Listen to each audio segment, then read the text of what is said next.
హల్లెలూయా! యేసుక్రీస్తు నామమున మీ అందరికీ శుభాభివందనాలు. మరొకసారి దేవుని కృపలో, దేవుని ప్రేమను బట్టి మీతో ఈ రీతిగా వాక్యాన్ని పంచుకోవటానికి దేవుడిచ్చిన కృపకై యేసయ్య నామానికి నిండు మనసుతో మహిమ, ఘనత, ప్రభావాలు యుగయుగములు ఆయనకు మాత్రమే కలుగునుగాక. హల్లెలూయా!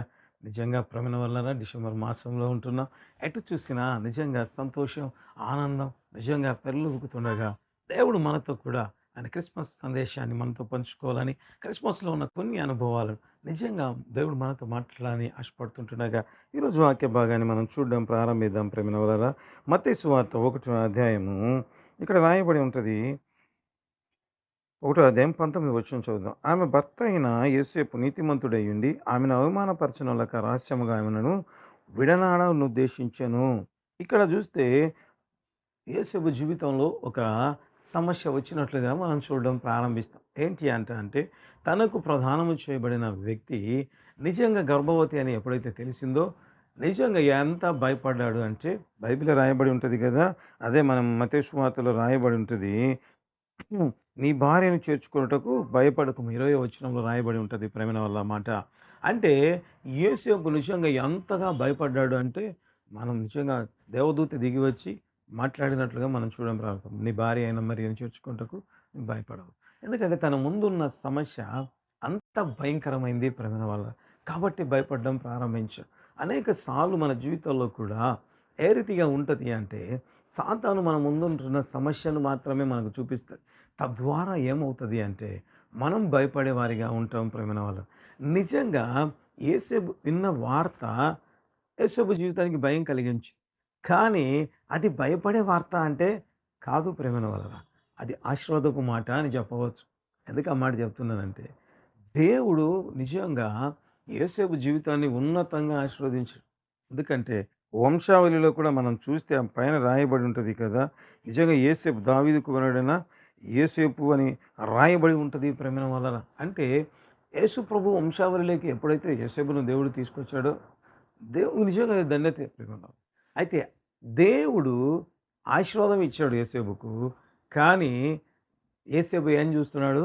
తనకున్న సమస్యను చూడడం ప్రారంభిస్తాడు. అనేక మంది జీవితాలలో ఈ దినాలలో దేవుడేమో మన జీవితంలో ఆశీర్వాదాలు ఇవ్వడానికి సిద్ధంగా ఉంటుండగా, మనం ఏ రీతిగా ఉంటామంటే భయపడే వారిగా ఉంటాం. నిజంగా భయము ఎంతగా నిజంగా ఎంతగా ఉంటదంటే, అసలు ఆశీర్వాదమే నాకొద్దు అన్నట్లుగా. అందుకే బైబిల్‌లో రాయబడింది. అతడు నీతిమంతుడై ఉండి రహస్యముగా ఆయనను విడనాడనుద్దేశించి ఉన్నాడు అని రాయబడింది. అంటే తనకు ఉన్న సమస్య అంటే దేవుడిచ్చిన ఆశీర్వాదం సాతాను ఏ రీతిగా చూపిస్తా ఉంది అంటే, ఇది వద్దు నీకు అని యేసేపుతోని చెప్పించేంతగా చేయడం ప్రారంభం. అనేక మంది జీవితాల్లో క్రిస్మస్ సీజన్‌లో దేవుడు చెప్తున్నమాట. భయపడేవారిగా ఉంటాం. ఎందుకంటే సమస్యను బట్టి. అయితే దేవుడు చెప్తున్నాడు. నీ సమస్య ఎనక ఉన్న దేవుని ఆశీర్వాదాన్ని మనం చూసేవారిగా ఉండాలి. ఆ దేవుని శక్తి చూసేవారిగా ఉండాలి ప్రేమైన వాళ్ళు. హల్లెలూయా! సో, దేవుడు చెప్తున్న మాట భయపడకు. నువ్వు వింటున్నావు గదా! ఈ సమస్య అని. లేకపోతే నిన్ను భయపడిస్తుంది గదా! ఈ సమస్య వార్త. అయితే భయపడకు. ఎందుకు అంటే దేవుడు ఆల్రెడీ నిన్ను ఆశీర్వదించాడు. హల్లెలూయా! ఆ ఆశీర్వాదం వైపు చూద్దాం. తద్వారా దేవుని స్తుతించేవారిగా ఉండడం ప్రారంభిద్దాం. తలలోంచి ప్రార్థన చేసుకుందాం. ప్రేమగల తండ్రి, కృపగలిగిన ప్రభువా, జీవం కలిగిన నాయన జీవాధిపతి, నీ ఘననామానికి వందనాలు, స్తోత్రాలు తండ్రి. ఆశ్చర్యకరుడా, ఆశ్చర్య కార్యాలు చేసే గొప్ప దేవానికి వందనాలు. కీర్తనీయుడా, మా ఆరాధ్య దైవం మీరే గనుక నీకు స్తోత్రం చెల్లిస్తున్నాం. తండ్రి నీ ప్రేమకై కృపకై వందనాలు. అనేక సార్లు ఆశీర్వాదాన్ని చూసి కూడా మేము భయపడేవారిగా ఉండగా దయతో తండ్రి ఆశీర్వాదంలో ఉన్న మాధుర్యాన్ని తండ్రి మీరే మాకు వివరించుమని ప్రార్థిస్తున్నాం. బిడ్డలు భయపడకుండా ధైర్యముగా ఉండి దేవుడిచ్చి ఆశీర్వాదాలు స్వతంత్రించుకొందురుగాక. అట్టి కృపచేత ప్రతి బిడ్డను మీరు నింపి మహిమ, ఘనత, ప్రభావాలు కేవలం మీరు మాత్రమే పొందుమని ప్రార్థిస్తున్నాం. ఎంతైనా నమ్మదగిన దేవానికి వందనాలు చెల్లించుకుంటూ ఈ కార్యక్రమం సహకరిస్తాం.